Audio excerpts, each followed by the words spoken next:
impressive. I didn't bring a computer, so. Alright, it is January 13th, it's 4:12, I'm gonna go ahead and call this meeting to order. I'll do a roll call of planning commission members. Joey Edwards, Here? Steve Stevens, Dave Clark Barrel, and Jason Rufo, Here. and Heather Lind here. County Commissioners, Commissioner Fiedler, he was here. Yeah, I'm here. Commissioner Munch, Here? Commissioner Edwards. Here.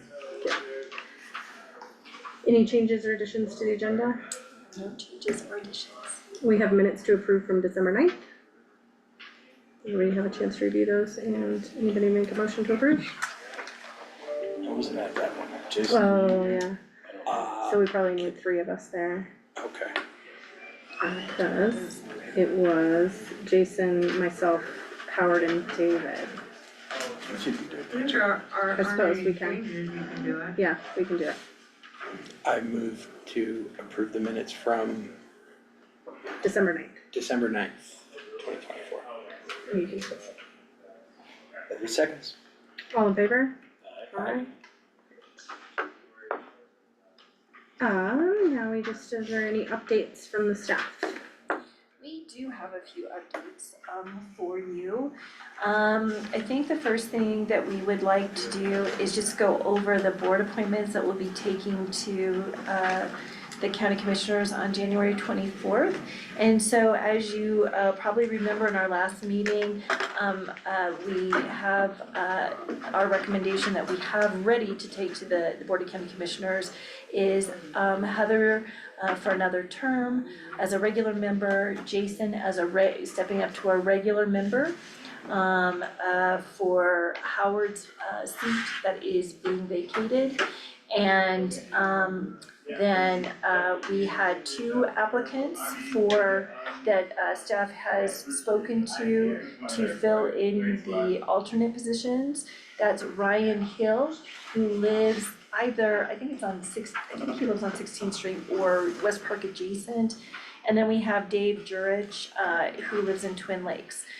We spoke with Ryan, kind of went over expectations regarding participating in the planning commission. He has not served on a planning commission before, and will be kind of learning as he goes as far as land use, subdivision and zoning, but very eager to participate in the process. And then Dave Jurich owns property and he's a primary resident in Twin Lakes, which is really nice to have representation from the southern part of the community, and Dave works as an engineer.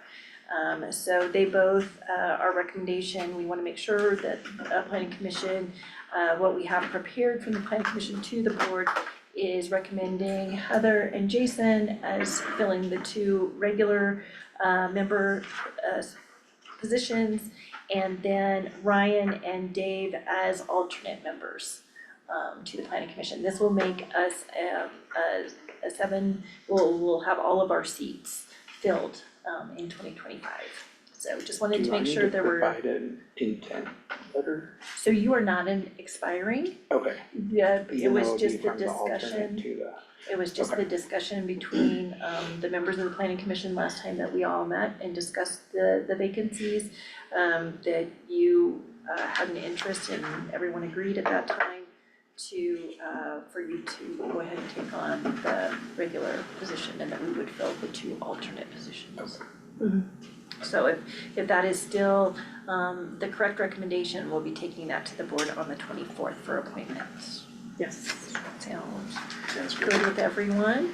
The other is an update on the Community One project, which is our community values project, a vision leading into the comprehensive plan update. And we will have, if you can mark your calendars, we'll also send you a calendar invite, but if you don't participate in Outlook or we'll still send you the invite, but February 4th, we'll be doing our Spanish speaking event at Full Circle. Then on February 5th, we'll be doing the community kickoff event at the Southern Fire Station for the southern portion residents of our community. And that, I believe they all are from 6 to 8 o'clock in the evening. Then on February 6th, it will be at Freight. We will have food at all of these, but at the 6th at Freight, we'll have interpretation and childcare as well. So please mark your calendar for those. We also will be talking about it at Community Coffee on the 5th. If anyone participates in Community Coffee at 8 o'clock in the morning of the 5th. And then we're also working with some businesses on Main Street. What we're calling it is Conversations on Harrison. And so we think we'll be at before and after on the 6th, correct, and the Silver Llama on the 5th. So Silver Llama, I believe is that right? Tuesday night? I think it's noon, but we'll get these calendars out to you with all of the events, but that's our big week of events and kind of push out to the community. So So you have 3 on the 5th and 2 on the 6th? 3 on the 5th, Community Coffee, Silver Llama, and we'll be at the Southern Fire Station, and then Freight on the 6th, and before and after during the day. So it's a big week full of community events. We'd love to have all the members of the Planning Commission. If you can't make all of them, we'd really like you to be there at Freight on the 6th. So if you have to kind of prioritize any of those, that's where we'd really like to have your attendance that evening. Excuse me, Anna. Yes. You know what is also important is we're meeting at Mountain View. So it's a combination with a mobility study. Right, I was gonna, yes. Were you? Yes, but that's okay. Really great point, Melissa. So on the 4th, for the, might as well go ahead and give the mobility study update. So we are working with a consultant on several different areas of study. I believe we've talked about this update a little bit, but one of the areas that we are looking at transportation planning and mobility is the Mountain View Village East and West community. There's approximately 360 home sites there impacted by Highway 24 going through the east and west side of that community. And so our consultants, the day we're gonna do our Spanish language event at Full Circle, that day we're also going to be in that neighborhood with mobility consultant talking about the mobility challenges and kind of goals and aspirations of that community in that area. So our mobility study is also looking at our northern corridor, everywhere just north of the intersection of 91 and 24 up to Gateway. Everybody's kind of familiar, I think, with the Gateway proposal that we just extended the sketch plan on.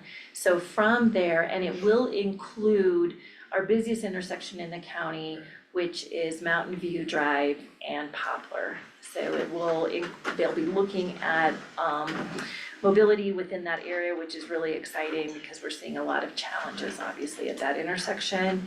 And also certainly consider coordination with CDOT on the roundabouts that are being proposed at the junction of 24 and 91. Another area of study is at McWathy and Highway 24 or at the college and Leadville Sanitation. As Leadville Sanitation is looking at the potential of expanding their dump station capabilities. I see Josh is on our meeting this evening, just looking at impacts there and mobility in that area. The other area that this study is looking at is the feasibility of a bypass road. I know something we've been talking about for quite some time as we did the entitlement for the Slag project, mobility of getting our industrial users off of the state highway going through downtown is of a concern, and so we want to start looking at the possibility of the construction of a bypass road. So that is the whole scope of work, but on that February 4th, before we do the Spanish language event, we'll be meeting in the community with a consultant. And then going, just kind of looking at a way to kind of piggyback both the mobility work that's going on and the Community One project in a kind of a meaningful way for our Spanish speaking members of our community. Let's see. We have just gone into contract with our consultant. We're using EPS, Economic and Planning Systems LLC. You may remember them from all the short-term rental work. They also did our previous housing needs assessment. And so what this fee study is looking at the possibility of adopting impact fees for development specific to infrastructure, safety services, and housing. We also want to, though, take a really deep dive and determine if impact fees are even the tool that we should use in Lake County, or is there some other means that we should be looking at? Is that a use tax on materials? Is it some other? So this study is actually kind of broadly more like an infrastructure funding study. You know, is there an opportunity to look for coordination or that thought of development paying its way? So we wanna kind of look at that and see if what is the best fit for Lake County. There is just other notable things to mark on your calendar. Lifetime Fitness is having a community outreach event to talk about the impact. Potentially, I think it's like kind of maybe other items on the agenda, but one of them I think is they wanna kind of hear from the community regarding the seasonal events. And that's going to be on the 20th of January at the elementary school in the gymnasium. If you wanna have that on your calendars. That next, we talked a little bit about the Harrison Park master planning. That is the property located off Harrison Avenue that the county owns. Looking at that for both a way to meet our community housing needs, as well as some public facilities, connectivity, and open space. And so there will be another public engagement, and we think it's either the 22nd or 23rd. or 23rd We can confirm. at the public library, and so, of January. And so some of these we will follow up by email to just give you those events. But this is just a second public outreach event to get more information. We have received proponents of this master planning in a lot of our area employers, and so we are getting some positive feedback on the master planning of these. We also received some good feedback from property owners within this area that will help also inform the process.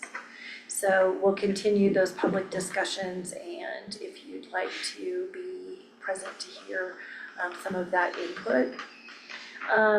Other projects that the department is working on, we are supporting the construction of a coroner's facility adjacent and on the same parcel as the Southern Fire Station. So this has been an unmet need in our community, and so we are working directly with Shape Architecture and Downstream Construction to look at the design. We're still in the design phase of the project. This will be coming forward with a site plan review for the Planning Commission to look at and act on. The Airport Industrial Park, we are working together with Tourism and Economic Development, or TED as it's known within the county, to put out an RFP on a master plan for this study area. Our hope would be that we would be able to bring something forth that would eventually create a shovel-ready project, but the budget was approved to put funding behind both of our departments to go into the work that's needed to look at this study area. And I know, Heather, this is a project that you've worked on for a very long time, so I'm sure you'll be excited to hear that we're making some progress on that. But this has been something that has been talked about for a considerable amount of time, and we now have money within the budget between our two departments to bring some good information forward and look at this. As far as land use applications that are pending, we will of course hear the subdivision PUD of Timber Ranch preliminary plan on February 10th. So all hands on deck. Make sure if there is any particular reason that you cannot attend that meeting, let us please know early so that we make sure. We are also asking for this, that if at all possible, both all members of the board and the planning commission are present in person for that hearing. So we do realize that Zoom is really a nice opportunity when we're working on work sessions, but starting the new year, we're kind of asking humbly as staff that we have everyone physically present for public hearings. It really does help the applicant and the process. So if everybody can be. And that's the first sketch plan for that, okay. Or that's the preliminary. Or the preliminary. Yeah, okay. it already has an Right. approved sketch, conditionally approved sketch. So if everybody can mark their calendars and make sure they're in person for February 10th. February 10th will also be the kickoff or the public hearing for the sign code that Melissa is gonna talk about this evening. Other applications that we have pending, we have several site plans that we're in discussion on. We do have a PUD without subdivision, however, they do have some infrastructure issues that we've responded to them with, and they're going to be working directly with those departments and districts in order to resolve those kind of critical issues before moving forward. Other land use applications that we have a conditional use permit is pending for an accessory dwelling unit. We always have lots of plating applications. Anything else, Melissa? Fox Creek, Fox Creek, do you wanna give just a quick update? yeah, it is an application for gravel mining out there where the placer mining has happened. And so we're working with CDOT in particular and the applicant to look at that intersection at County Road 10 and 24. So we're waiting on some additional information about that before we go forward, as well as a road maintenance agreement along County Road 10. So. And Timber Ranch, the rezone application is coming later. Right, typically we do the rezone at the same time that we do at preliminary, at the same time that we do the PUD preliminary and the subdivision. The application came in on the 7th of January, so we just didn't have enough time to include it in that hearing. So it will be heard on the 24th of February. So that's Timber Ranch. They are required, of course, to do a rezone application into their PUD zoning. So we usually kind of bundle those all together for the benefit of the developer. And just logistically, that didn't happen this time. So on the 24th, you'll have a rezone. And I think that kind of talks about a lot of the things. I have two more, and I thank you for your patience as we go through all of these. We will be working with the new Board of County Commissioners on our joint hearing process and the quasi judicial process. This will be new to our new alternate members that will be joining us in February for those hearings. So just working on whether we'll be reaching out to see if maybe on the 31st, when we're presenting that to the Board of County Commissioners, if it might be an opportunity for other members of the Planning Commission, if you want a refresher on the quasi judicial process, or anything to do with land use. I'm sure you remember last year when we had DOLA do that training. We have asked them to do it again. I'm not sure their availability. If they aren't, then staff will be doing the training. But if you'd like to join the Board of County Commissioners on the 31st of January for that kind of refresher, we may host one with DOLA as well. I mean, we usually do it every year, so we might do one. It doesn't cover just the quasi judicial process, it covers quite a bit, and it's just kind of a nice refresher. And as we have 2 new members in alternate positions, it'd be really good training for them. So we may be bringing you just a kind of a planning commission refresher at one of our maybe February meetings, maybe that second February meeting. And then, since he is not in attendance right now, I think we've shared with you that Howard has tendered his resignation after decades of serving on the planning commission. And so we just would like to, we would suggest that it would be very nice to have some type of presentation to him at one of our upcoming meetings. He says that he would like to stay on until he's replaced, but I'd like to invite him in and present him with a plaque, and maybe some gesture for all of his years of service. So he wrote a very beautiful letter that we will share with everyone. We'd like to, just kind of incorporate that into one of our next meetings, and that sounds good. That'd be awesome. So Cece will give a quick update on short-term rentals and backcountry structures and what's happening with backcountry as far as applications, and then we're gonna turn it over to Melissa. Yeah, so short-term rentals, we just got through our renewal period. It technically ended December 31st. And so there are 19 standard licenses that were not renewed. And we'll be doing a compliance check, I think, in a week or two. I'm sure some of those folks are people who didn't get one of our many renewal reminder emails. But so 19, that's quite a big number.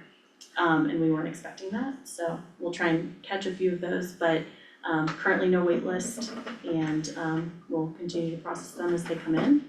And backcountry structures, just a quick update, we issued 1 backcountry structure license this year, or last year in 2024. Actually 1 per year since 2022, but we continue to see a lot of interest in backcountry parcels, and just doing our best to educate folks on what can go there, the two types of structures that can go there, backcountry structure or a single family home. But we do see a lot of interest, get a lot of calls and emails about backcountry parcels. I think that actually concludes our updates. We have a few things happening. And the item on new business was the board appointment, so I think you already covered that, so we can, so we can move right into Melissa with the sign code. Alright, I'm gonna change spaces so she can Direct. direct the slide deck. Alright. Well, good evening, and this is the second time we've talked about this. I think it was November that we touched on it and had some really good discussion about, I remember the lighting in particular and some of the design issues. So if you go back just this spot. The memo that I wrote for you all indicates that what we did is some research, and we pulled primarily from the city of Breckenridge, Buena Vista, and the town of Platteville. You probably wonder where the heck is the town of Platteville? But that's a town that I worked in for like 12 years, so I know the sign code really well, and I was there when it got updated. And so what we were looking for were regulations that really have addressed the content neutral requirements of signage, which is, this legislative really mandate that requires us to be really careful about what we call our signage. And it was a court case that involved a church, they often do, and about temporary signage, and the sign code at the time really differentiated between like political signs and ideological signs and directional. signs, and the court decided that was, not right, not fair, and, in terms of, First Amendment. And so we're required to do content neutral signs. So that's what we're really looking for and educating ourselves on even. And Tim Berry's kind of consulted with us, which was helpful. And I haven't run the draft code by him yet, but we will do that to make sure that we're like on track. So that's really kind of some of the background for what we presented to you, and I sent you all the regulations, and they're a pretty dramatic change. What we're looking to do, as we said we would, is to make it a little more user-friendly. And, hopefully we're getting closer to that. So we have charts and graphs, graphics, which we didn't have before, and they're not perfect, you'll notice yet, but they're like placeholders for are we on the right track. So I think those are some of the high-level things I wanted to touch on, so if you wanna go forward. We are in a process with this, so there was a moratorium. Some of you didn't participate in that, so this started in May. I kind of came on board probably in October in this process, and so we spoke in November and extended that moratorium to March, so that we have enough time to really do this justice. So that's where we are in the process. This is just my outline of the things I wanted to touch on, breaking down the code, so we could go forward from there. So this is our list. It's a new list. It's similar but revised from signs that do not require a permit, or what we have called exempt signs.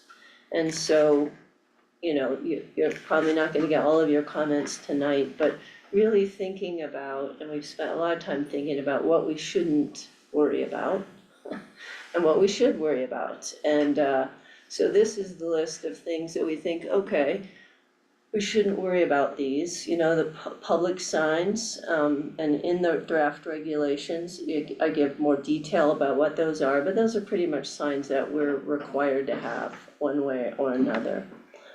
Seasonal decorations, and displays and things like that, we really don't wanna spend our time worrying about those things. Signs located inside of buildings, we all know people can get really creative sometimes and create a nuisance unintended, or intended.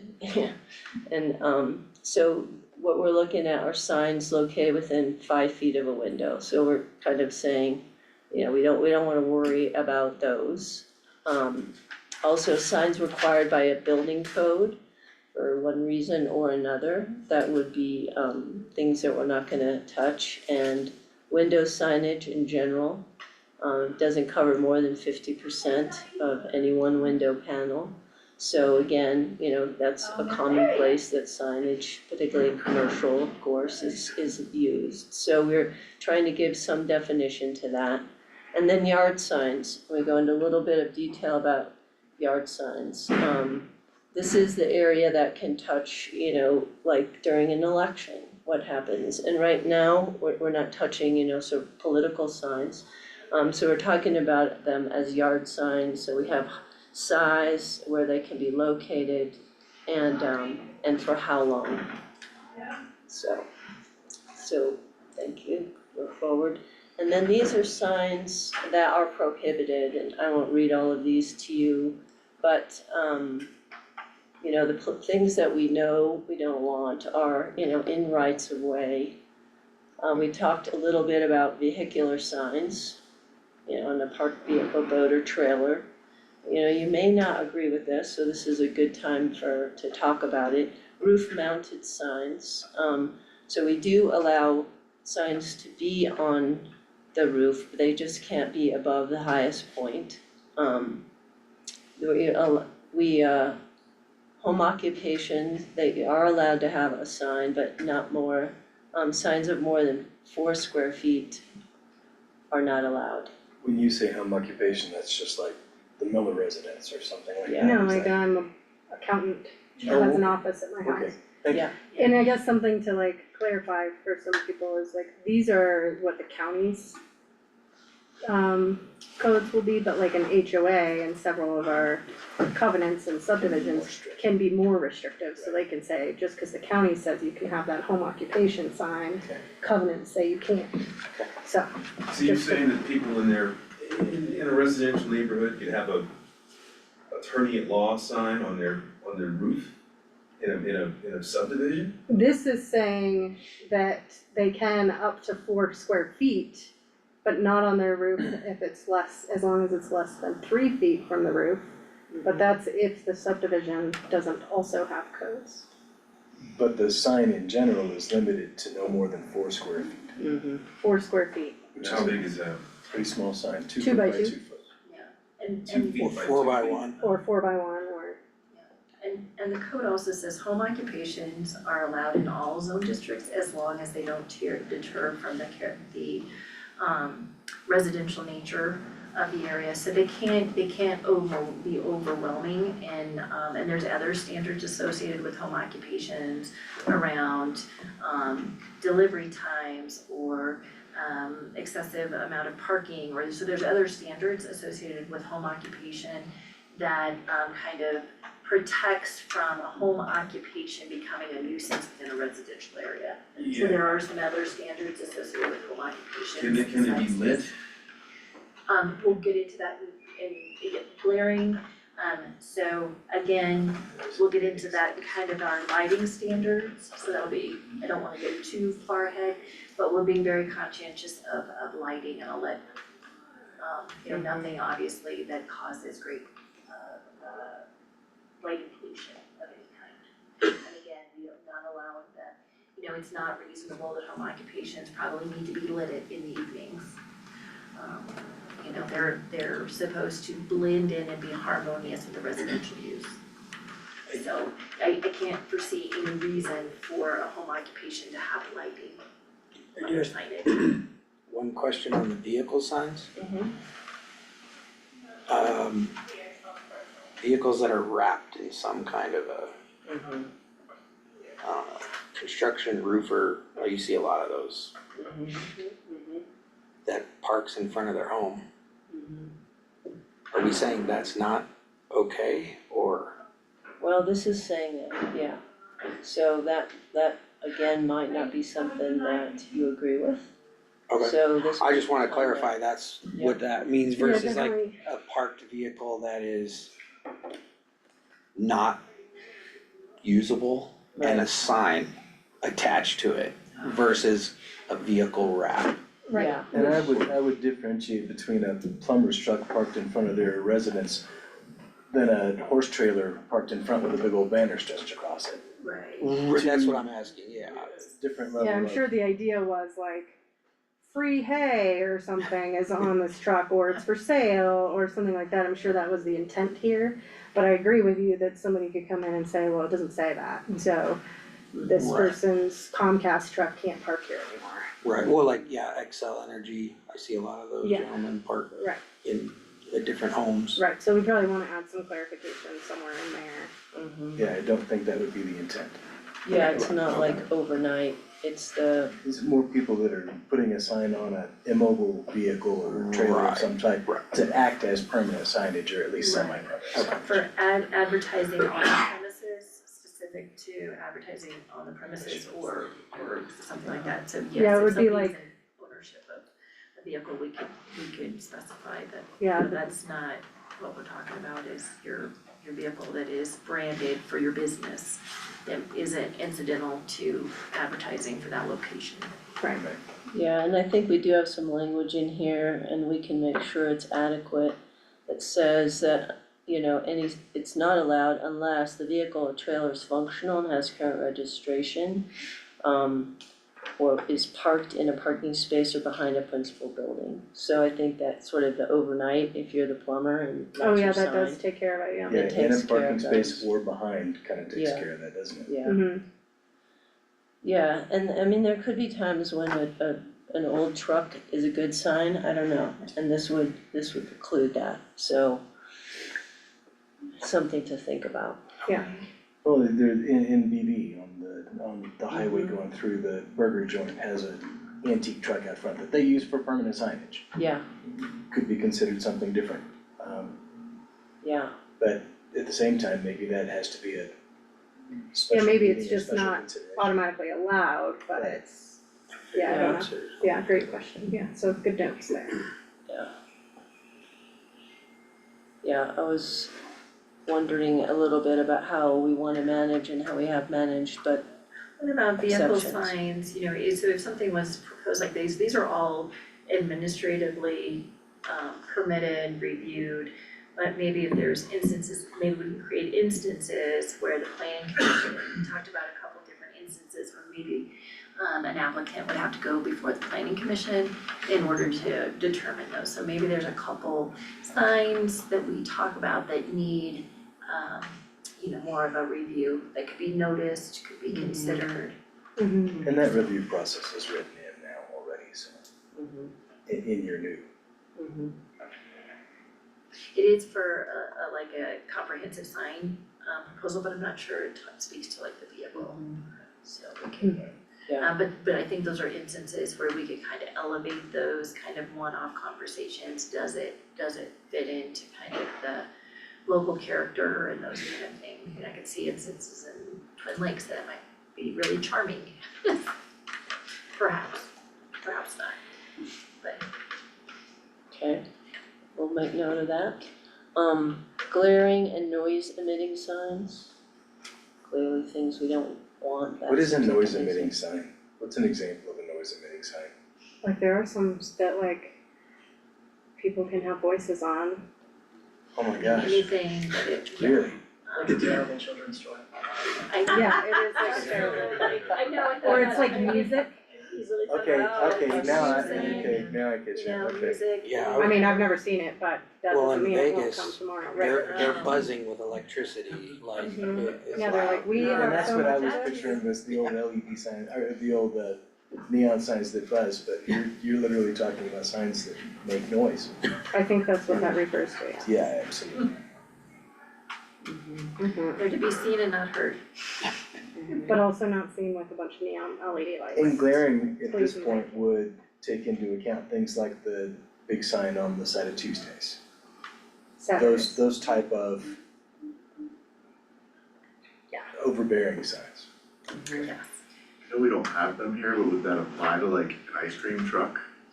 Mm, No, Maybe cause I'll it's not a need to sign, right? Ice cream trucks. Where The That's- sign the isn't- Speakers start and the sign on the truck stop kind of. Yeah, I mean, I think it's just that its source is making a noise, but. mm. Yeah, I mean, that is a use all unto itself. It is, it's probably a good question, because it's sort of like, it's a sign and a, restaurant and everything on wheels. Yeah, And we wouldn't wanna stop well, food trucks all have their own, food truck, right, it would Yeah. be considered a food truck. Right. yeah, But typically we think our code probably only contemplates them as stationary in as far as actual operational, yes, they go to and from, but during business hour, so I think that's a question we haven't ever tackled. We don't have ice cream trucks and kind of. Not really those kind of popular deliveries. here, you know? But- And we But have those- our code doesn't consider that really, Yeah, even food trucks are a true. little bit of a stretch, we think of them as restaurants. I think we With, talked about But with the Yeah, food and trucks, our- we have both mobile and Well, it's got stationary. There are speakers. some yeah, that sign when you're in a But truck, they have don't- been overcome with signage because they are stationary. technically, makes noise. Where the ones that still travel back and forth tend to keep it a little bit more subtle. Where the signage is all just carried on the vehicle itself. But that's something to consider as well. it is, If it no longer moves and you can wrap the entire skirt of the vehicle in signage, is that a yeah, different qualifier? yeah, does that come back to our question about vehicle signs? So we probably need to think that through a little more. And a couple other thoughts, sorry, we already, on the Yeah. glaring light, number 5. Yeah. like, what constitutes a nuisance, but I just need to like tease that out a little bit more, cause Yeah. that's sort of a you need the eye of the beholder kind of thing. Yeah. Determined by the zoning official, this Yeah. sign, this includes signs with neon, LED lights, fluorescent text, graphics, or background as well as holographic signs. I always kind of considered that to be something that would be addressed by a complaint to the building department. Well, And so that's you where that have to would get a trigger that. sign permit if you're putting a sign up. Right, So whether your sign has lights on it or not, you're supposed to get a sign permit, so hopefully when you bring in your permit application, that's when this stuff gets vetted. right. Yeah. It's But it just if could be somebody that it puts up after a the sign, fact, puts it up, yeah. if they get their permit and they put it up and then a neighbor across the street can't sleep at 3 o'clock in the morning because the sign is flashing and then puts in a warning, wouldn't that also trigger an Mhm. additional review Oh, of that sign absolutely. permit? Yeah. I think we'd be hard pressed to approve that sign from the get-go, We would hope That so, is but doing there is a those things secondary under way to these. catch it as but there well. is, yes, absolutely, you know, if something wasn't caught through the permitting process that results in a complaint and then we investigated, determined it's a nuisance, then zoning official would make that call in these situations as the draft code is written. Absolutely, you're right, to be a second way to just kind of mitigate any negative impacts. Cause you can't catch everything on paper. No, and we don't wanna, we don't wanna create code that's trying to catch every single thing either. No, that's a big, Right, yeah, good comments. The posters and handbills are just basically things that get affixed where they really shouldn't be, and we don't want them to be located like on structures, fences, trees, poles, or other vegetation. So it's kind of a catch-all, I would say. does that include, Temporary signage, no trespassing signs? get into that a little bit, Okay. yard, the yard signs. I don't think it does, yeah, Okay. Lost pets, does that fall into that? Yes. yeah. Technically not allowed to put those out. Well, No, those were on, things that we weren't gonna worry about.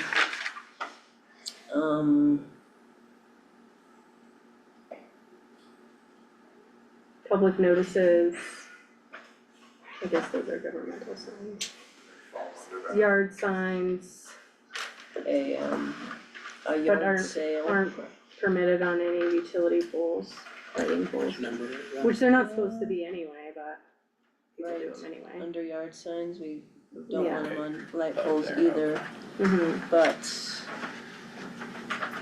Right, some of those instances are trespassing, so. yeah, Yeah, So so- keep in mind that, those locations aren't prohibited, they're prohibited because the locations aren't appropriate. so they've probably always been prohibited to put those up on the street signs. It's really gonna be if somebody comes down here to Ann and says, hey, do something about I want that these person who removed. posted this thing on the street. On them. Just very simply taking Nice thing them is they down. usually give you their phone number. Absolutely, and hopefully finding other informational ways to help those lost pets. so that gives us, I know, that's like, it's a really good example, That is a good so example. what we're saying We is don't wanna- this would give you the authority to ask someone to remove it. If their cat got found, get your signs up. Yeah, That's right. your yard sale happened 3 weeks ago. Yeah. Take your Yeah. sign down. Well, and that's the biggest problem, it wouldn't be an issue if people put them up and took them right down. It's Yeah, just, and took all the stuff off. it's just that they And don't. attached it with, yeah.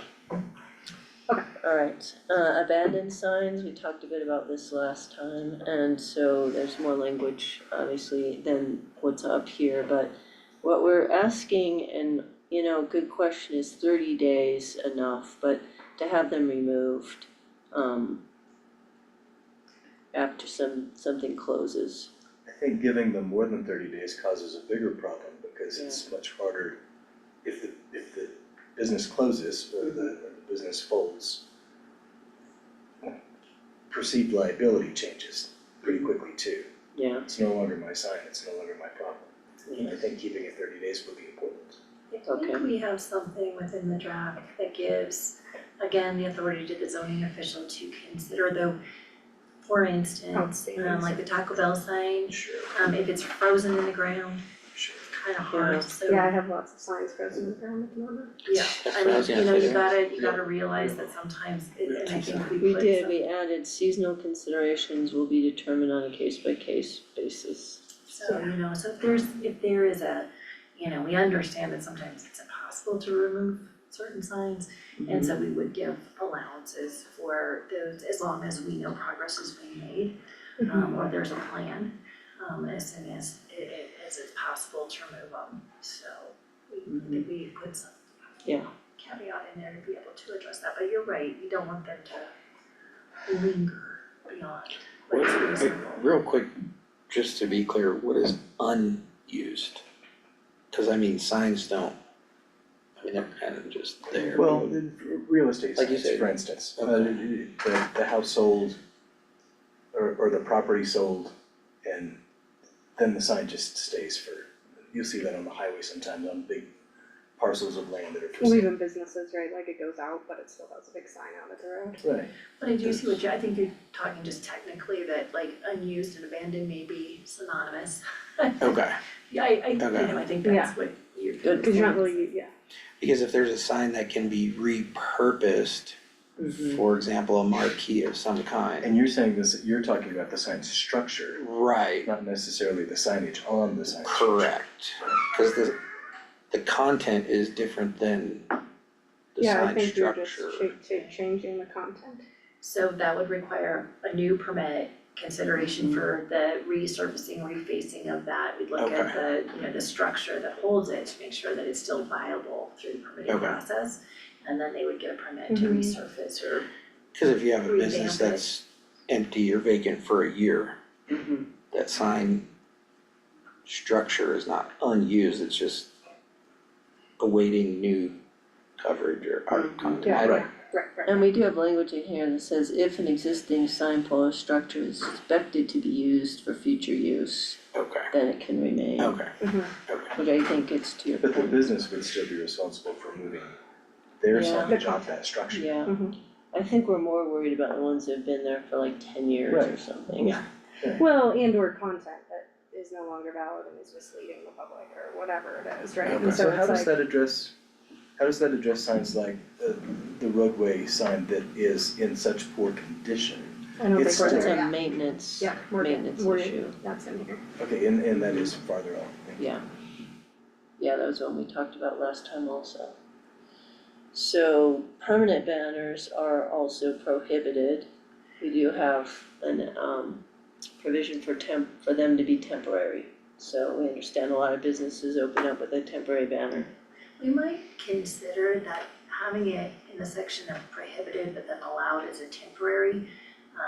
Maybe we'll Use it. think about, maybe how to shift that to banners are allowed, maybe we put them under temporary signage instead of prohibited since. That wording is in here, I don't remember exactly where, Yeah. but it is in here already. Yeah, so maybe we don't need it under the prohibited part of that list, Okay. since it's in the temporary Well, I don't know, section. but banners are still allowed on a temporary basis, but permanent banners are prohibited, so I don't know that you necessarily want There's that. So what I think with that, so in chapter 9, or the way that I would do it is I would define I don't know, for banners like a as year, one temporary time, or every time I protected think about it. devices. So I would just put a definition for banner in the code and define it as I was temporary. wondering about that.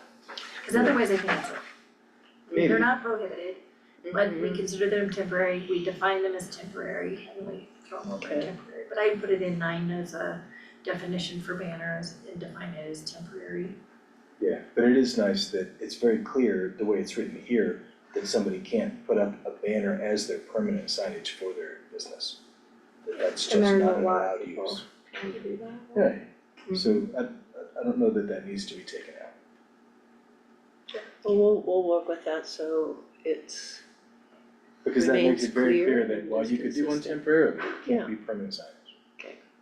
It would have to be taken down at a certain amount of time, whatever that is. Okay. And this reads unambiguously that way. alright, I think we've touched a bit on animated and moving signs. Any thoughts or comments on that one? Animated being like the Domino's scarecrow thingy, Well, that whatever. one is an That's interesting one. inflatable signs. That's the not Oh, that. inflatable. Yeah. That's the next category. Animated would be more like the Saturday sign. Yeah. Ah, okay. Gotcha. See, I think if it's How did inflatable, that go? It's like you're really close to Vegas, but actually you're not. but inflatable, it's just holding the air, those things. Well, you know how there's like companies like, Tire companies. or yeah, something. they, cause they, the and they, giant- the or they giant have the big gorilla. inflatable thing Waving cowboy. outside that has like, Yeah, yeah. It's a sign, none of that. Yeah, none of that. Okay. Would this be applied retroactively too, or would they be like grandfathered in since they already had it before this? Good question. The attorney's I laughing. would, They have it, but it's not I don't know if part we of their can, sign we? permit? I think under the existing code, I'd have to look at interpretation under the existing code. I think the intent was always for temporary signage because we're in a sign moratorium and they can't do all of the signage that they would like to do. But I think that in speaking to them, am I correct, Susie, that was only ever thought of as being, could be utilized temporarily? Are you talking about Domino's? Yeah, No, I I'm think not they even took, talking about that one, I'm talking about the other one, it's been there for a couple of years now, Saturdays? Saturdays. they have an inflatable. No, they have the marquee, Oh. board. that I They think got is a worse than the variance. Domino's guys. They got a Big screen TV on the variance. side of the building. Oh, really? The Board of Adjustment gave them a variance, the previous owners. Were they for that. required to do any kind of a study that showed impact Who for that is- sign? Well, it's already done. We already gave Understood, the I just was variance wondering for if it. How to prevent that. in the future, if we had somebody who came and wanted to do a sign like that, that we knew was gonna be relatively high impact, just We're can't saying, anymore, moving period. forward, we're saying no more of them. And so then the non-conformity is the issue that is, and they would be considered non-conforming, and if they could continue as they're designed right now, but if they ever wanted to change it in some way, then they would need to conform with the current regulations. And if the business sold, like Saturdays did a Yeah. couple of years ago, then it would have to come under review again? No, No. because they were The granted a business. variance for that sign. That was a permitted sign, allowable. It was issued, the Board of Adjustment granted that sign in in the way in which that it operates today. I don't think anybody would probably get that again. Well, they're not gonna get it with this new regulation again. But if they were to take it down, try to make it bigger, try to do something different with it that required a new sign permit, then they would no longer, but it is, at this As it point, it's sits. not even, it's a legal non-conforming use after we adopt this, because we, Yeah, the Board of Adjustment allowed them to have it, so as long as it stays in the manner in which it was permitted, Right. then there's little that we can do about it, but they did go before the Board of Adjustment because we identified all of those concerns. We even referred this to CDOT, and CDOT didn't give us really any good support on objecting to it, so it was really pretty difficult Mhm. to get a basis.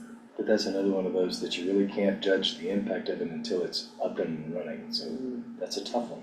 Mhm. I'm sure the Board of Adjustment didn't consider just how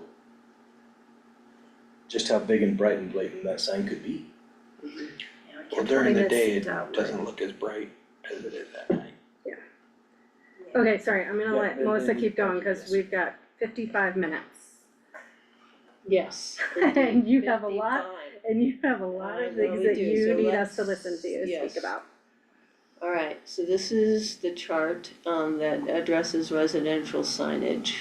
You can see that and I have a comparison chart that I didn't make you suffer through.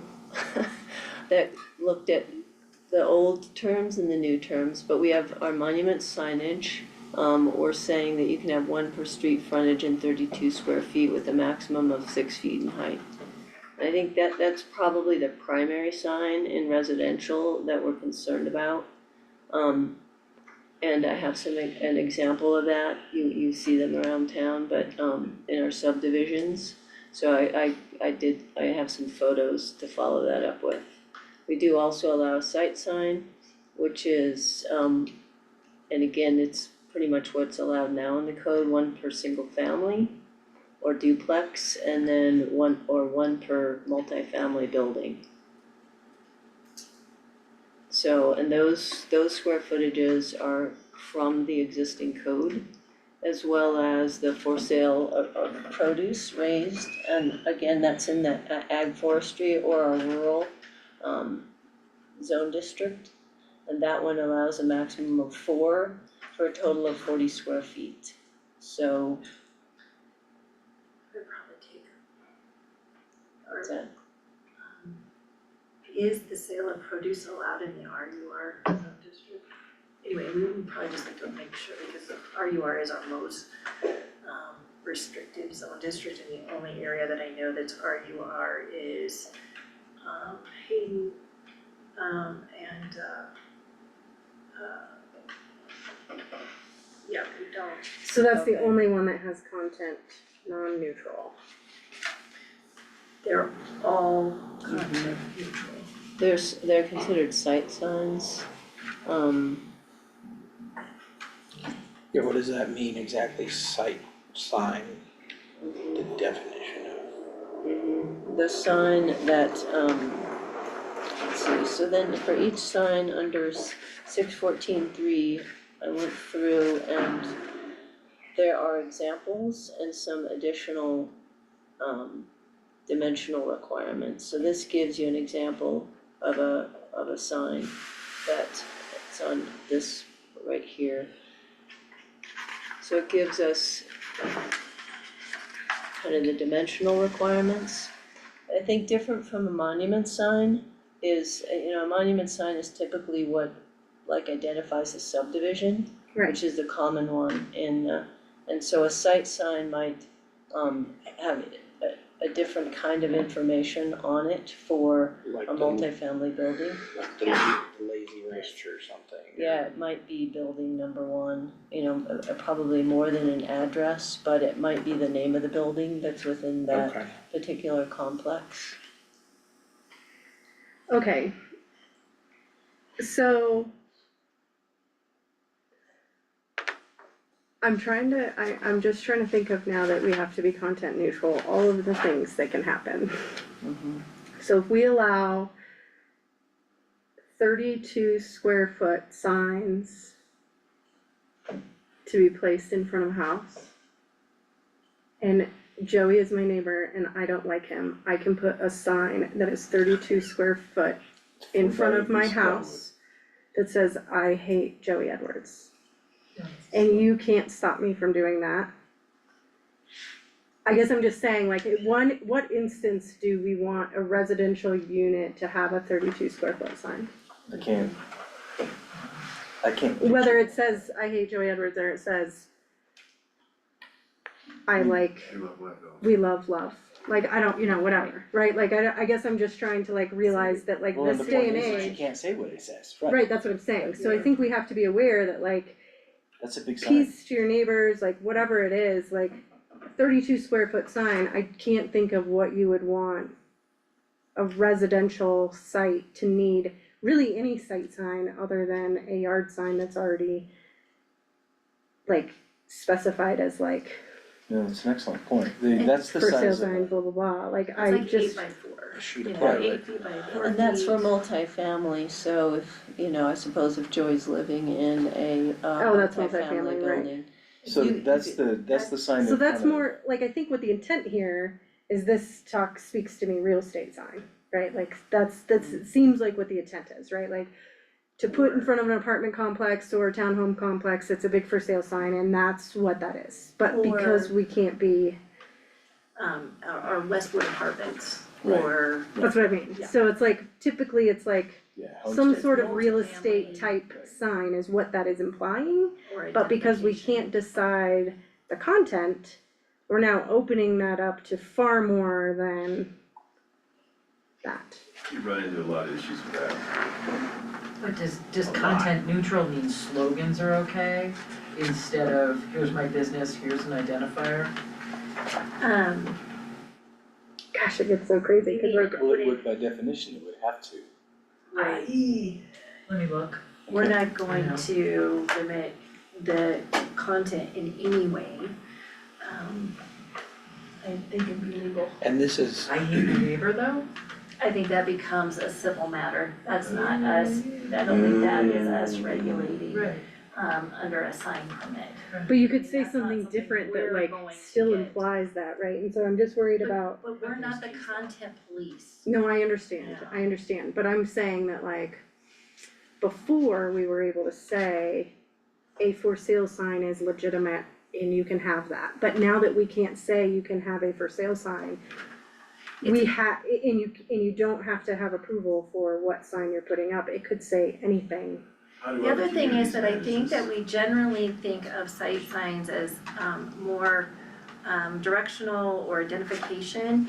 And I don't, isn't there a yard sign for Well- residential that's not showing up on this chart? No, the yard sign is in the ones that we're saying you don't have to have a permit for if you're within the parameters. Yeah, Oh, I so we see took yard signs How out is sort of, completely? yeah, go ahead. How do our neighboring counties address this issue? Well, I think they're pulling this from Yeah. that, exactly. this verbiage is coming from them. Cause I could see situations where, because of freedom of speech, Mhm. people could conceivably put something pretty offensive on a 32 square foot sign, whether it's in reference to their neighbor, or a 32 square foot Confederate flag, or a 32 square foot something, anti this or anti that, whatever it may be. You're really opening up a can of, it's a And I'll can be, of worms. and I'll be totally honest, like me, I would be really sad if my neighbor could put up a big sign that says, I'm giving away puppies for free. I would be just as annoyed as if he had some other like hate sign on there, so it's not even that, it's just like, the sign itself can also be really obtrusive to your neighbors if it's a sign, but like, and I don't wanna get in the weeds, cause like obviously we can't make a code that covers everything, but I feel like before our code did say things and specified things like for sale, but now we can't say that, now we're just opening it to, this is the size, so that's, I guess, my concern. So I And then, just, there's these, if something's inflammatory in a sign, it could contribute to or exacerbate an existing conflict between these residents that could result, the end result being some level of violence or, it just could escalate into something that bigger than it really needs to be, just based on what's on the sign. We have some of that in it. absolutely you do? understanding that, but let's Yeah. just, let's consider what we're talking about for just 1 minute, because what we have control over is the dimensional standard. So if 32 square feet is too excessive, we believe, then we could reduce that. But again, we're not talking about a single family residence, we're talking about a multifamily 3 or more building. This really is, the reason that it's larger than a single family home at 6 square feet is because it is tending to think of an identification sign like Westwood Apartments. But if we think that the 32 feet is too big, the tool that we have is to make that size smaller. Again, remember, 1 is allowed only on multifamily. On your residential parcels, we're talking 6 square feet, either single family or duplex. So we don't have the 32 square feet on a single family home. This is, the only reason that this is larger is because it's thinking of an apartment complex that needs an identification sign. But wouldn't But that if be a that's not- monument sign? Not always, not always, sometimes, There's more Be than just one building. attached to the house But if versus you a don't- separate. I mean, but if the 32 feet seems too big for multifamily, cause we're talking multifamily, then we can certainly adjust that. Just, I mean, your example, like a piece of plywood, like I think of like the housing project on Sixth has, I mean, it's a temporary sign, I guess, but you know, it's I mean, you're gonna read it on a multi-family site. I mean, how much smaller than a piece of plywood is even gonna be? Well, and this is specifically limited to multifamily, Yeah, which yeah. is going to Yeah. preclude I hate my neighbor signs on a single family residence. Yeah, and I get all the concerns about like what people could put inappropriately or offensively Right. on that, but I mean, for a legit sign, like your example of like the Westwood sign, which I guess is ground mounted, but like it's the same size, I mean, That's actually, it's, Westwood is actually a site sign, it's not a Yeah. monument sign. okay. Westwoods isn't considered a monument sign? I'm trying to think what it looks like, I was maybe you have a gonna say, I picture of have it, it I in have here. it, do you have it? Yeah, and I'm There's a thinking big of it, stone with landscaping stone. around it. yeah. I was thinking it wasn't elevated, maybe it is Yeah, monument. There was one of those at one time too that had for sale on it, Just, but the not like a subdivision house sign every is a single monument day. sign. The rail yard development has a, what I assume is a 4x8 sign like this. Yeah, and I guess what I'm wondering is for that, like, because I do think there's instances where it may not be for multifamily, but like you're saying, that people do, you're trying to market a subdivision or you're trying to, you know, like, I don't know, if there's variance options in here for sale. Content neutral, but whatever. If somebody needed to, or had a reason that they needed that informational sign to be bigger than whatever we're putting in here as automatic. so I do think that we consider yard signs under temporary signage though. Yeah. There, so we think those, and we do use examples, more of the action than the content, I think that we do. That we were gonna get legal review on, because we do say something about taking them down within a reasonable amount of time after the sale, lease, or end of construction, because there are those construction signs, there's for sale signs, there's for lease signs. So we do talk about them in temporary, I thought. But they Another- do have a limit of 90 days.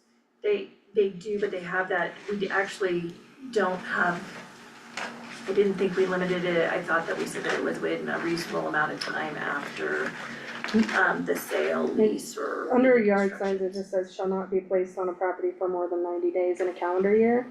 And so that was one concern I had, is cause, you know, obviously sometimes we I list didn't- houses and properties for way longer than 90 days, and then developments are under construction for much longer than 90 days. I didn't, So we may wanna, Increase that time frame. or, I didn't see yeah, I that. don't know. I thought that we just had it as temporary and that they'd be taken down within a reasonable time That's what after. they Well, that we have, section, yeah, right? we have it in It's that two first different section. areas. So we Oh. do under yard sign, which is under signs that do F4. not require a permit. Yeah, Yep. So we are saying 90 days. Oh. What do you think would be more reasonable? But that's when they don't require a permit Right, only. so this again would probably come on a complaint if somebody said, you know, and we could kind of begin to say, okay, it's been up there for 2 years. And Oh, okay, we didn't put, I thought we'd already addressed that. I wonder if we just took it out and only, and let it fall under the abandoned sign Mm, situation. You know what I mean? Like, Yeah. if you don't have a time limit on, That would seem to make more sense because the 90-day limit could be abused. mhm. If somebody, I don't like you building a house across the street from me, so I'm gonna complain about your sign all the time kind of thing. But then could But you if take we it Well, I just down, think take it down about for how a day and often- put it back up, Abandoned sign. how often, like, the set a new 90 days. houses are gonna be up for, I would just Well, take out the 90 days and take Yeah. it within a reasonable amount of time after whatever the intended action has been completed or something, and maybe keep it general, but just, Cause there are several houses that have been for sale in Leadville for a year at this point, so the 90-day, I think the 90-day was thought to be maybe within the culmination of whatever the action Yeah, was, but. maybe elections or other things. could you like just that. flip it? Could you say signs must be removed within 90 days of The events. transaction completion or something like that? Could you just flip the script on that? Or intent of sign or something, we could, yeah. they would have to figure out intent of sign or something, because you can't be content neutral, right? Like, so your sign Yeah, could no, not that's mean very true. anything So and you then could just leave it take up it out. forever, yeah. Just Then I could take my Confirm sign down, that. Well, we my could- sign down for a day and then put it back up. No, for a 90 days in a calendar year is the way it did read. I'm not gonna let But we either would one be of you taking two it put any out. signs up, you Different guys are sign. tough. I know, we're neighbors. You watch The what system sign is up already. tomorrow, I'm just kidding. Okay, sorry, let's. Yeah, we'll work Sign on that a wars. little more and bring it back.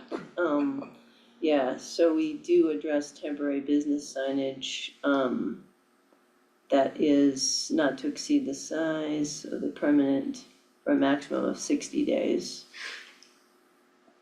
And temporary signs where the total signage does not exceed a maximum of 30 days. Yeah, that makes sense. And then I think we put in some For- consideration in there. Extended up to 6 months from the date of approval due to unsuitable weather conditions. And I think the one here is, it gets to a bit of what we were talking about. The advertising sign shall be removed within a reasonable amount of time upon sale, lease, or end of construction. Yeah. Cause some of these temporary advertising signs, I mean, these development projects go on for many years, Mhm. yeah.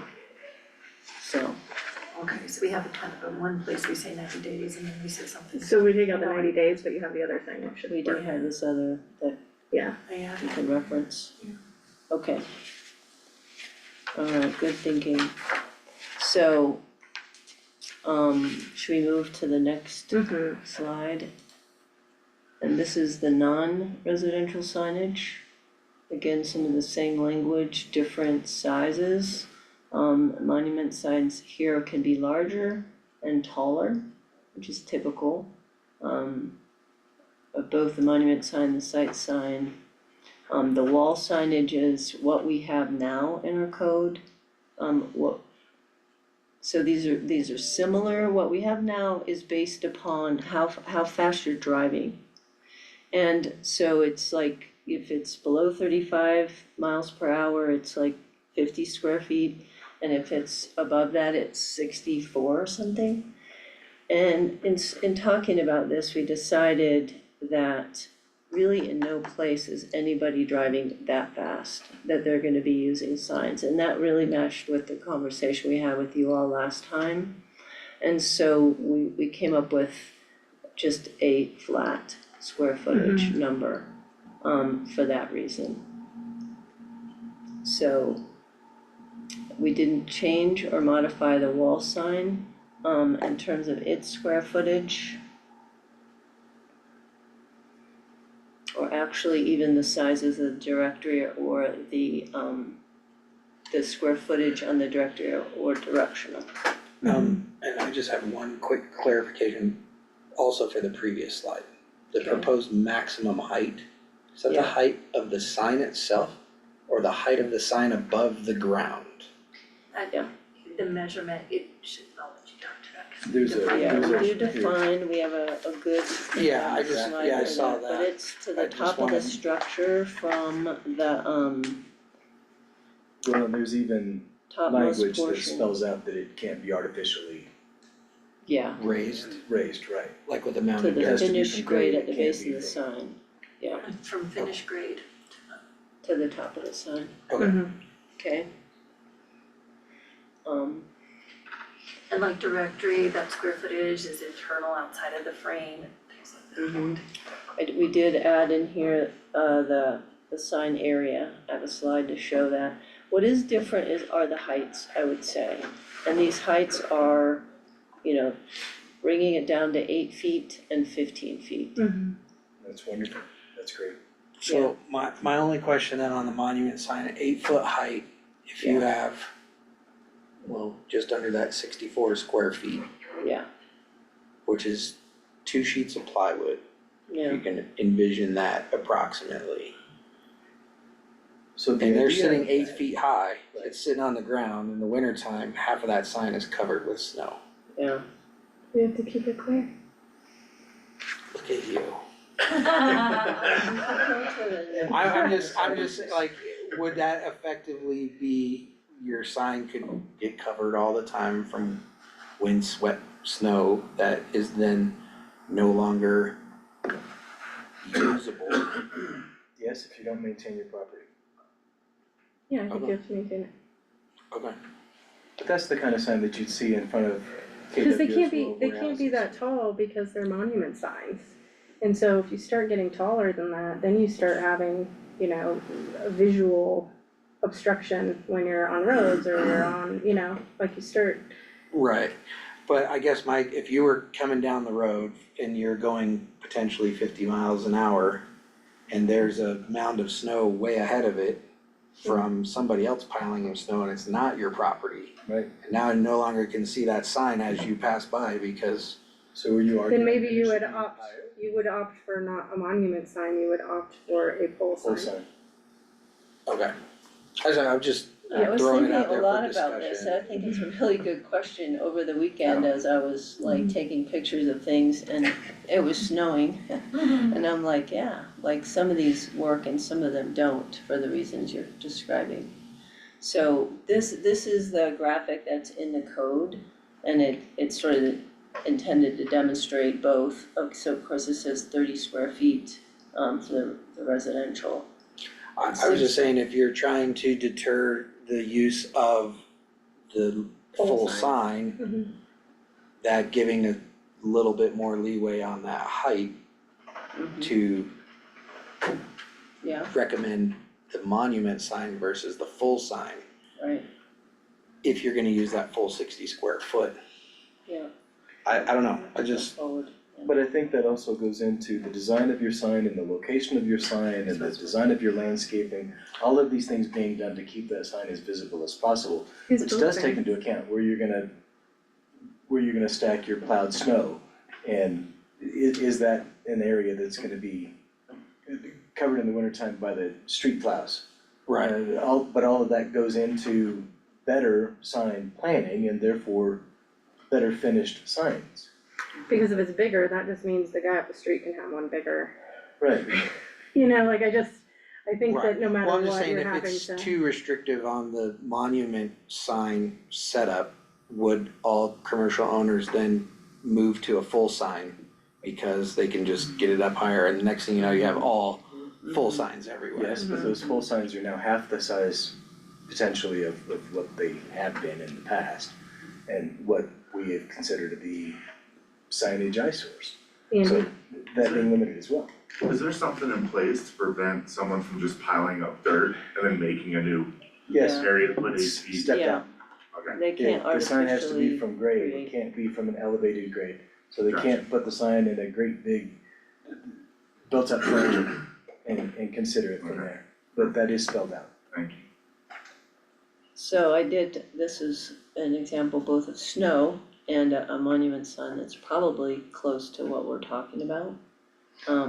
Both in its size and scale and material. The other one, I don't know why it didn't come through, but I couldn't get it to come through, is the Mountain View sign that's on those round poles. You guys have driven by it on County Road 4. And it too matches pretty well, I think, with what we're talking about here. Mountain Pines. Mountain pine. Mountain Pines. Yeah, Okay, sorry. thank you, yeah, Mhm. so, And that sign is the perfect example of really good planning and considering your environment, that works. Even with 2 or 3 feet of snow in front of it. That sign on the left is a temporary sign or is that a permanent sign? So that would fall under that yard sign thing we're talking about.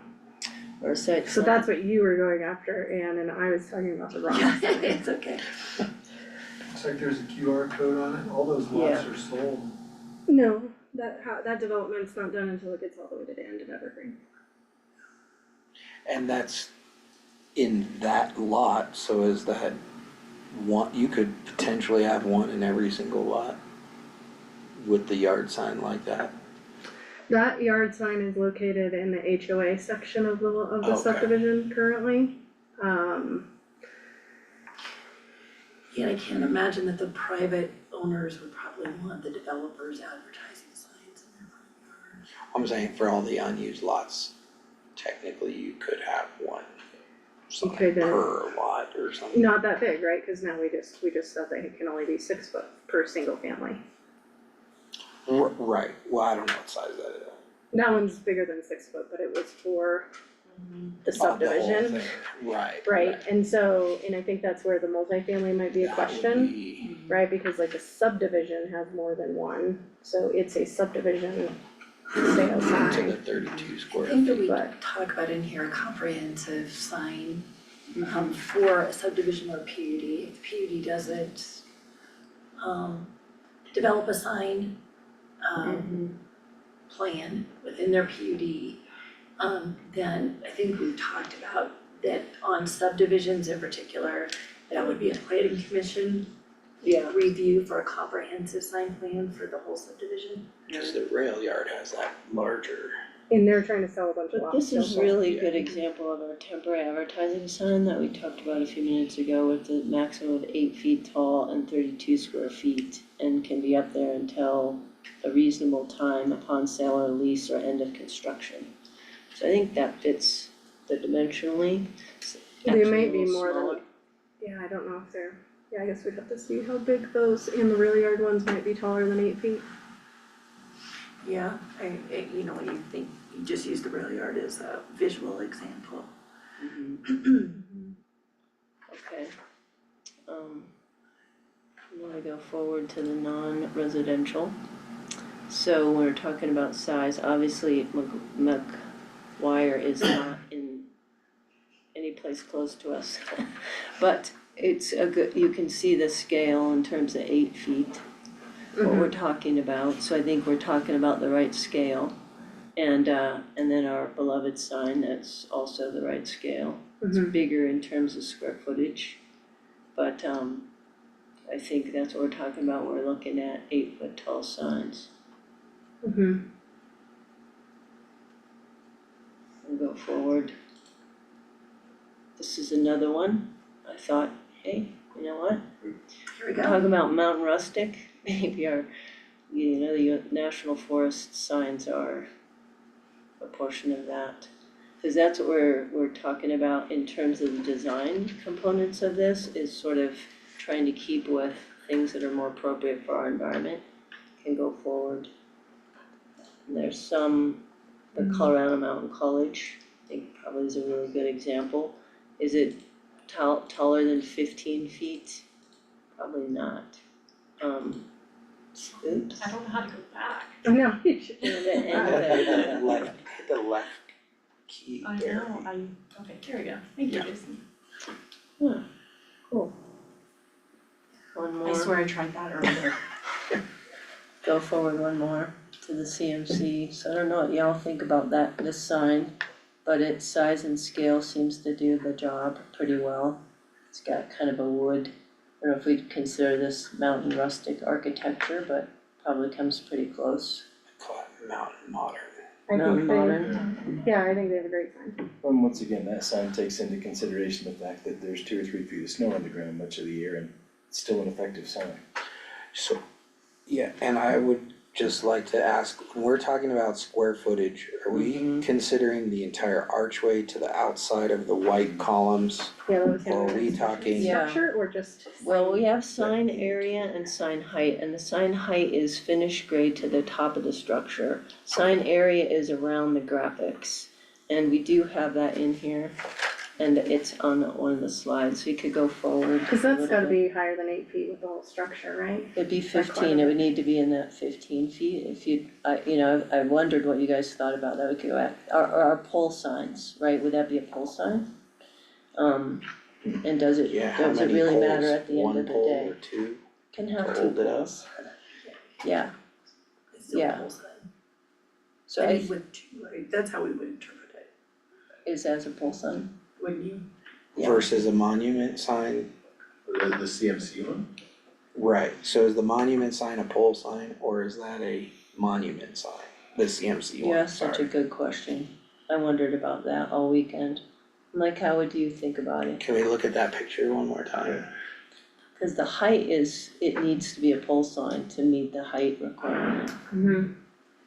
But it definitely functions as a monument, it tells you it's CMC, I mean, Yes. visually it feels like a monument, to be Right. honest, right? yeah. Because there's two poles. But yeah, I don't think having two poles makes it a monument to me for a pole sign, I don't think you have to have one pole for it to be a pole sign. Yeah, But we can define monument sign. yeah, and we do, we go into, we can go into that further, but maybe for today, I mean, you're raising really good questions about sort of how do we differentiate, and if it's a sign we like and it could fit in the pole signage, does it matter? Maybe it does, you know, and maybe it doesn't, I'm not sure.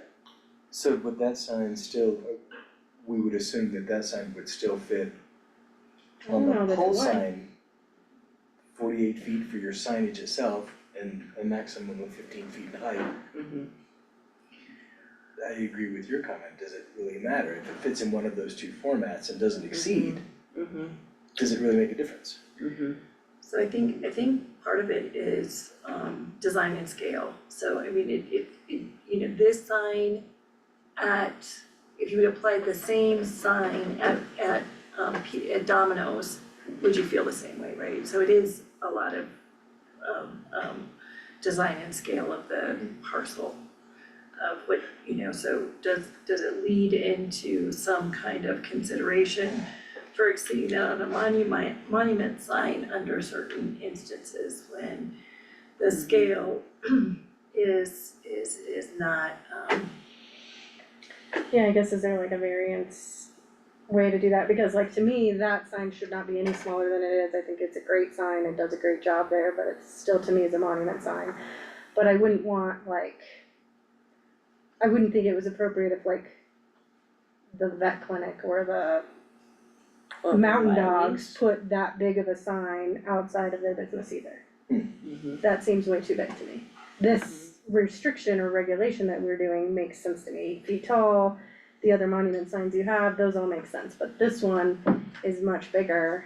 And Well, I think feel that like, speed thing is also when you're going down 24, well, that's still 35 miles an hour, the same as the vet clinic. who's going 35 miles an hour down that road? No, not really. Studiously. But like, that's the thing, right? Like, so I think like, but because it's such a monument sign going up to a bigger, yeah, I don't know, like, ugh. Yeah, we can keep moving through some of these, cause Yeah. there's our pole sign, and this is where we get into the 15 feet, and even though it's a single pole, I know that pole signs can have two, right? So Well, and I it can would be two. consider the CMC sign a pole sign, It's a hybrid. maximum of 15 feet tall, and that sign is about 8 feet by 8 feet, 48 feet. Yeah. I would say that it fits under that category, even though it physically looks like a monument sign. Acts as a monument sign, but so do those really, right? Thank you. Like, yeah. But it has a way to qualify either way without breaking the rules. so I guess that's what I was saying, is that I think that could make that interpretation as we're, when we look at design and scale. Yeah. We probably would make that interpretation. Next slide, please. But agreed, you don't want 60 of them coming up. Yeah, I don't String necessarily sign, want them either. everywhere, I don't know. Here's some pole signs that no longer exist. Here's one with two poles. Yeah. Two poles. Yeah. None of these actually exist, but these are all signs that are like well above, 25 feet. Yeah, those are- Probably 30 to 50 Mhm. feet tall. So Yeah, we're really well above basically 25 feet, saying well you above 48 can't do feet. this anymore. Right.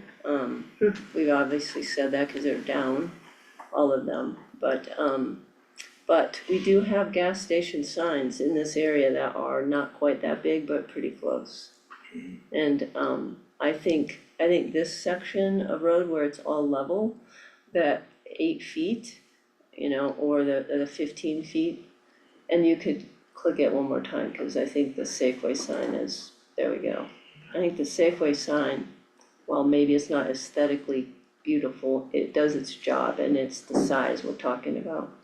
Yeah, I mean, and I think about going to the city and there are gas stations that have a monument sign Monument signs. that has got all the, fuel types, and I think that that's a better, But the feel of that monument sign is so completely different than the feel of that's that what I mean. pole sign. Yeah. Well, What you an have incredible difference it makes in the aesthetics of the It of the does. street. Community. a round pole versus a square column Are you does being make for real? it, no, it feels different, right? It's like When more you say a permanent pole or sign, something. I We think of a metal, We can't go into this. I think of a metal pole. When you So see, you're gonna say that you don't feel like the Conoco sign is the same as the Pizza Hut sign? it's pretty similar. Yeah, it's the same, it's What the I'm same, saying is, but if impact. it's a square column, it looks more pleasing than a round pole. It does. It I does. suppose, yeah. There's some, That's what I'm. yeah, yeah. We're not getting into So, round poles and square poles though. We have to get through whether or not we can have 2 poles on a pole sign or not. Okay. Alright, you guys just put him on here, so. I don't know how to write this, but I think there's also a consideration, like the Safeway sign never blocks your view of anything. And that's where that Unless you're, 15-foot, Crouching underneath it. that's where that Whereas 15-foot the Taco Bell height, sign is like blocks Mount Elbert and Mount Massive from like pretty much like everywhere. so if you look at the 3 photographs, So I that's don't know exactly how- what we're yeah. trying to, address. Look, the Safeway sign is below the trees. Yeah, The other 3 Yeah. signs are all Or the well peak of the above building. the trees, right? yeah. And that's the key right there. So whether it's a monument sign at 8 feet or a pole sign at 15 feet, visually, it's still an unobtrusive sign compared to the old style signs, which we're trying to address. But if they put the And that's Safeway exactly sign why. up on the corner of the berm, if that's their property line, for example, it would then be above, and it would be totally legitimate, because it's at grade at that point at the sidewalk. No, it's actually spelled out in here that it can't be done that way, so you can't do it from a raised grade, it has to be from Right, the but grade if of the that building. is if their corner of the property goes to the edge of the sidewalk, Right, that's the grade of that sidewalk, which is, You wouldn't be meeting setback then. I think that's Of where, course. Oh, okay. I can we see are, that. Okay. that's where we're counting on the building department to Okay. take that into consideration Yeah, I and make mean, sure the- it doesn't get taken advantage of. Okay. The paralysis of all this analysis is that Safeway sign is when we type it all out and make it look pretty, that sounds like it'll be great, but I also think we have to remember that if we start bringing all of the signs down to the same height as road and traffic signs, that you end up with a whole lot of signs at the same eye level. So I think there's that to know, but like I don't wanna go backwards. I still think where we're going is here, but I think that that's something that has to be taken into consideration because there's, in my opinion, too many signs anyway on the road to like, unless you know it, the speed limit here, the school zone here, the blah blah blah here, and then now there's 5 other signs that are blocking this sign, so anyways, I just think when you have too much going on, there's too much.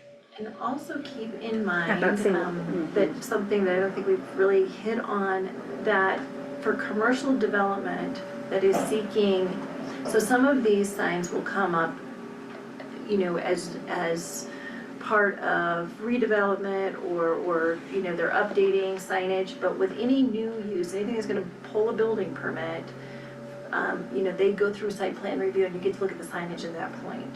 So there is an opportunity to consider signage on any new uses that are Mhm. going to be Need site multifamily, plan, yeah. scenic conservation, or commercial that has to go through site plan. You'll be considering what that signage looks at through the site plan review process. A lot of these signs, you're not gonna have that site plan, review process if there's not new construction. But the Silver King, obviously that had a new entitlement process, we talked about that signage with them at the time.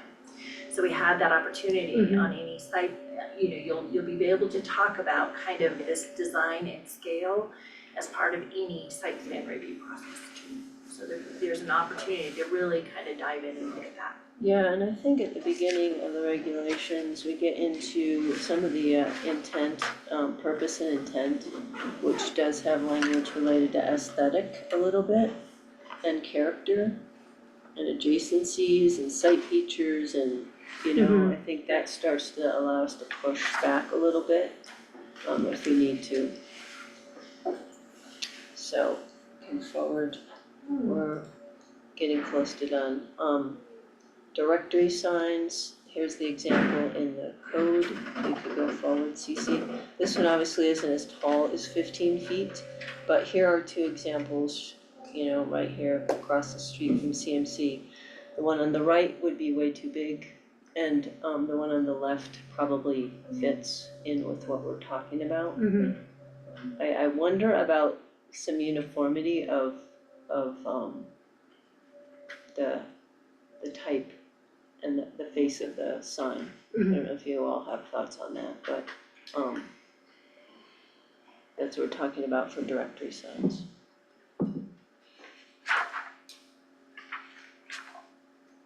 Yeah, I've certainly seen directory signs that have like, you know, like the first two, public health, human services, like everything matches, and then you have enough others that like it's the logo and. I mean, being a business owner, I would prefer to have your logo and your branding to be visual. And I think that's usually how that works, is if the property owner is paying for the signage, then they can dictate, type and style. If the business owner is paying for the signage, then for the most part, they Yeah, have carte which means blanche that to- we stay out of it, but do their I think logo, that's what the right. question is, if we stay out of that. Should be nice if we could, but it almost seems more like a HOA or DOA. BOA, requirement. It is nice when you see that, and it's obvious when you don't. I don't know that that's something that you guys wanna get into the purview of. I don't think so either. Just to clarify, so if there's multiple businesses that are separate entities or lots, but they're all sharing a sign, do they get their own 32 square feet? No, Or is that, it's No, the 2 by, we have it on here, but then they, 3 square feet per tenant. per tenant, okay. With a maximum of, 20. I could look it up, but 20. But could they then put, if there's 3 businesses here, for example, could they put 3 separate signs because there's 3 separate properties? Well, they are allowed a Like if there are 3 yeah, lots on that small strip, could there be 3 separate signs that quick after each other if they Yeah, wanted their own? They have to meet setback and, you know, minimum lot Okay. size in this area is, depending, I think this is urban residential or business. I mean, cause you'd Yeah, like wanna, this directory sign can be there, then the dentist office can have theirs, Yeah. and then the accountant Right. can have theirs, and one then per the. street frontage. One per Okay. street frontage on per Per lot. parcel. which means that, just as an example, KW's warehouse properties that run They're away one from the property. street, That's that's one only one property. street frontage. That's only one But street that's- frontage, one property, but that's one parcel. property. Although there are 8, however many businesses Units. going along back there, Right. there's only one street So that's where frontage. they're allowed to do a directional sign, a One. directional sign, Okay. or whatever we're calling it. But if you had, you know, each lot, Direct. but you get one per street frontage with a directory, if you're gonna use a directory. Okay. I like this better, I just, so you don't have a bunch of signs, making sure that would be discouraged, I guess. Well, and I think at the time of development, again, that there can sometimes be some negotiating that goes on. Okay. Alright, so sign height, we've talked about this a couple of times. So I don't know if we need to talk about that more.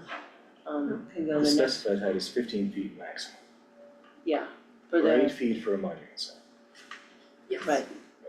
Yeah, so those numbers on there are correct right now, They just weren't on that particular graphic. on that, yeah, exactly.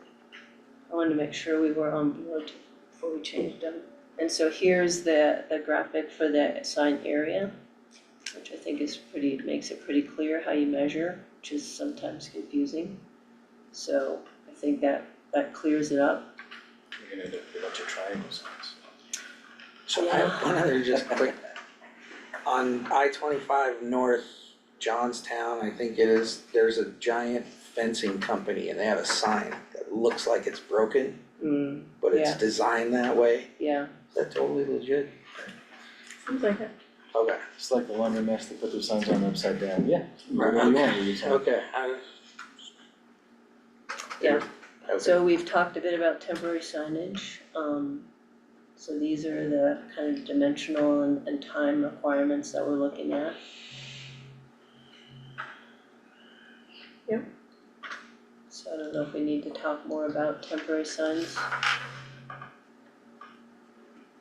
Well, that's good. Oh, Did you want me to go back? no. You're right, I was like, wait a minute, that's illumination. Go ahead. Or what, illumination, so, this is one of the last, slides. But anyway, we get into, and we talked a lot about dark skies last time. And I think this does address that, I don't believe it uses exactly that language, though we do again at the beginning of the code section.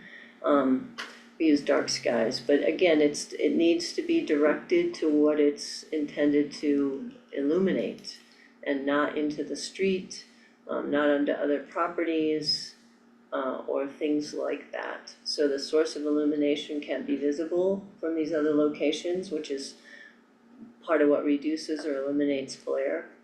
And I think the question you might ask me is, what does 1,000 lumens mean? And I was gonna look It's that up 1,000 actually. watt bulbs.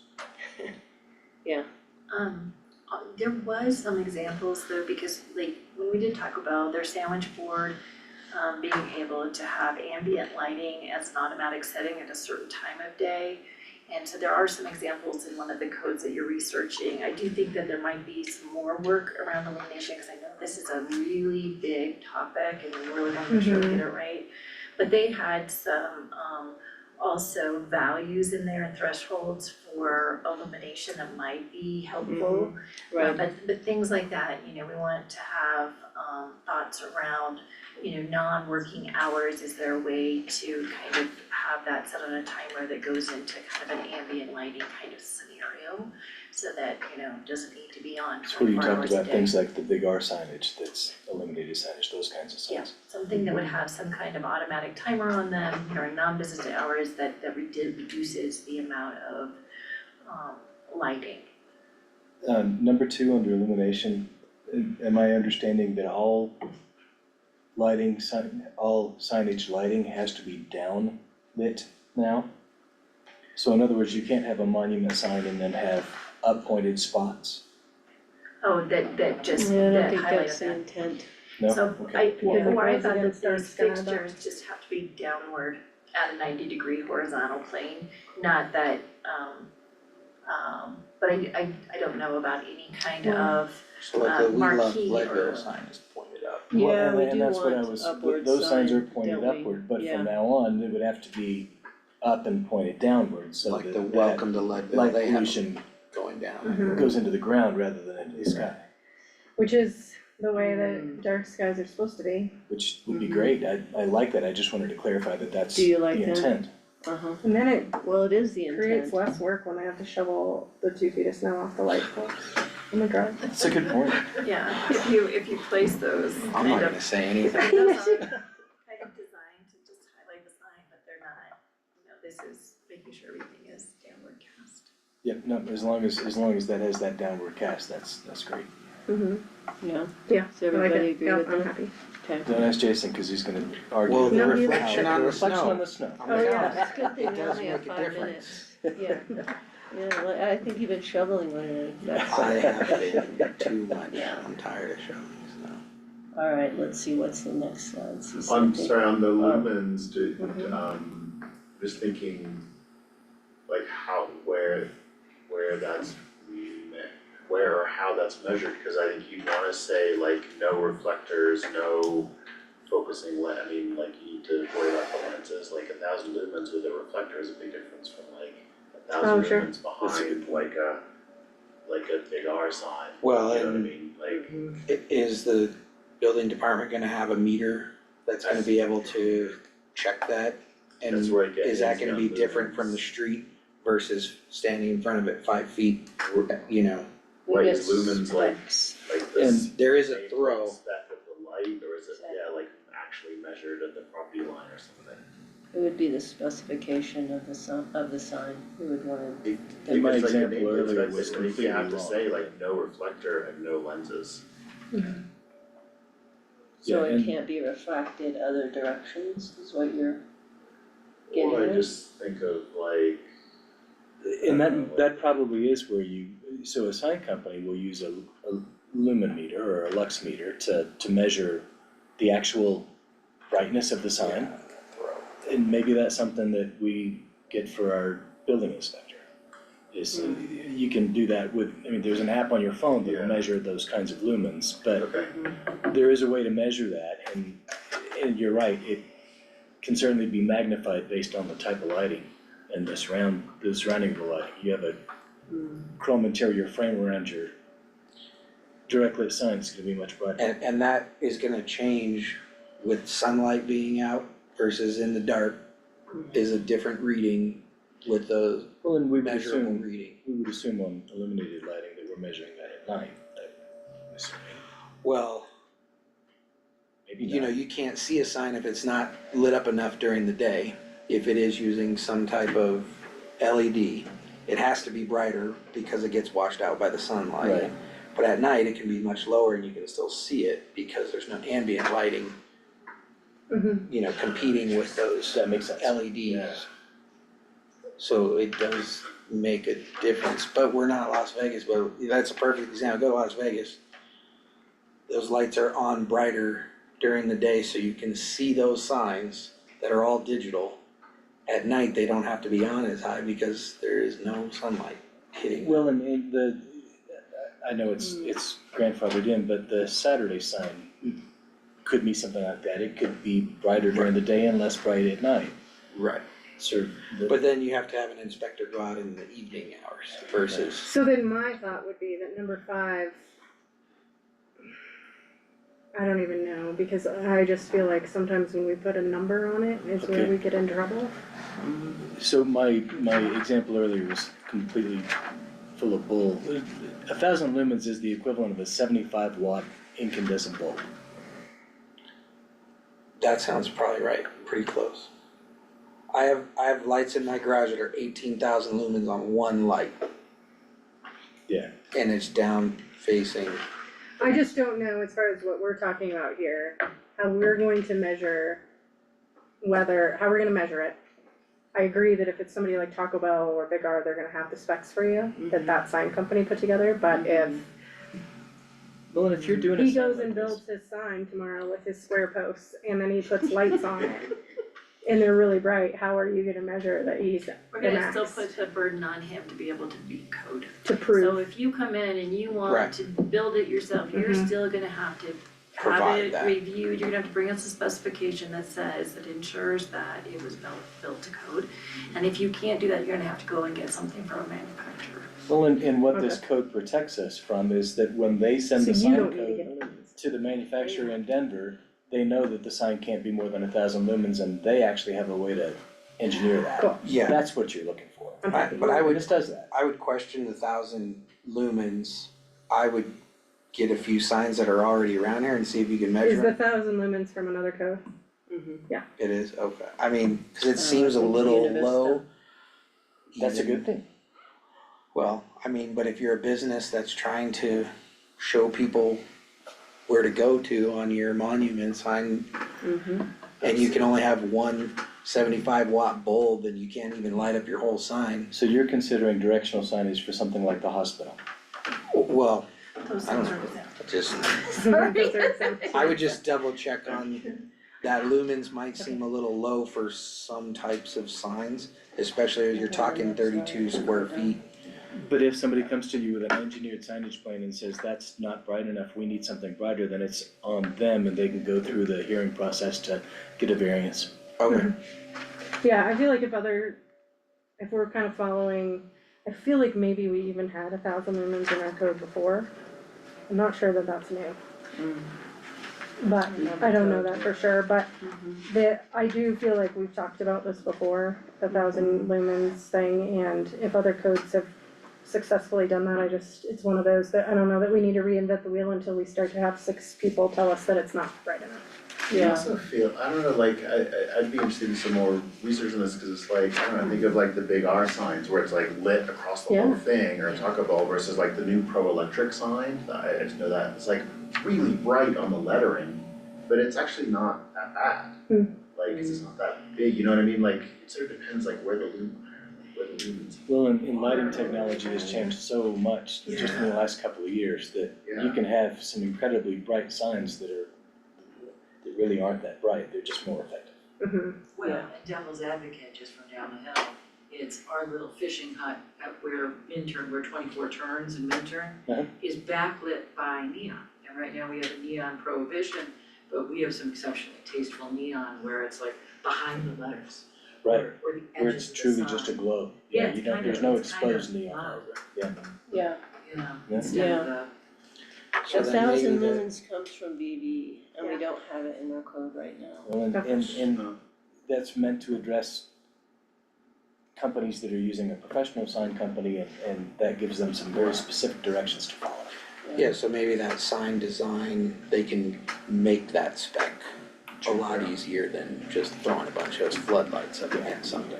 And the only way we're gonna get Jason's sign with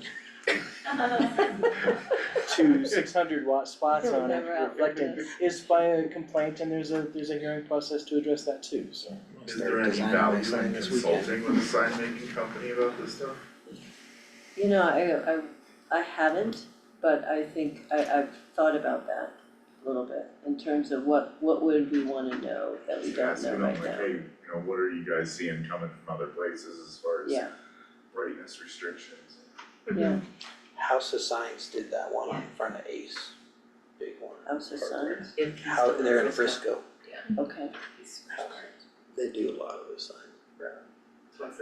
And Frisco has a pretty well, because they ran into so many problems, at this point, they have a well-reasoned sign ordinance, it's actually pretty phenomenal. okay. Well, thank you very much, it's 6:00, so 6 appreciate your o'clock, yeah. time and Yeah, sorry we didn't get That was it a, just slam dunk. it was an Yeah. awful lot of work, thank you. it is, Very good. It continues to be, yeah, but yeah, thank you. bringing it back, would it be helpful to bring it back and talk some more? Yeah. Yeah. I think so. Yeah. To adjourn. We have to make an motion Didn't see to anything adjourn. that you needed to recreate. Going back to work? Yeah, Just- seconding the motion to adjourn, To the other office. Seconded. Yeah. all in favor? That's great, so, working a lot of nights Who in the seconded next that couple of motion? years here. Thanks for coming, guys. Yes, Hey, thank you. thank Just cause I'm guys. not supposed to motion or That was something, you know? illuminating. It'll always be the other person. Oh. Was it though? On that note, How many